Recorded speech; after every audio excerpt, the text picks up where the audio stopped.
நான் திருப்பி திருப்பி சொல்றது உரிமைகள் என்றால் இந்திய அரசியல் சாசனத்தில் நமக்கு மக்களுக்கு பல உரிமைகளை கொடுத்திருக்கின்றார்கள். அதாவது கான்ஸ்டிடியூஷன் ஆஃப் இந்தியாவில் நமக்கு பல உரிமைகள் கொடுத்திருக்கின்றார்கள். அந்த உரிமைகளில் 10 முக்கிய உரிமைகளை நான் எடுத்து இந்த நடைபயணத்தை மேற்கொள்ள இருக்கின்றேன்.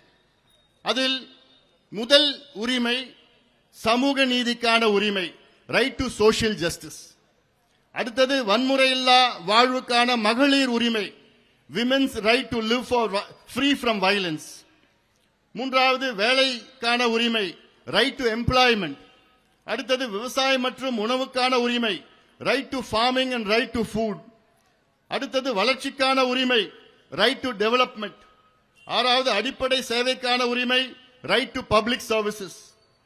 ஏழாவது கல்வி நலவாழ்வுக்கான உரிமை, right to health, right to education.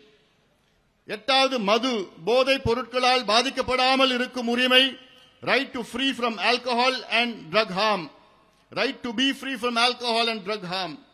ஒன்பதாவது நீடித்திருக்கும் நகர்ப்புற வளர்ச்சிக்கான உரிமை, right to sustainable urban development. பத்தாவது ஆரோக்கியமான சுற்றுச்சூழலுக்கான உரிமை, ரைட் டு ஹெல்தி என்வாயன்மெண்ட்.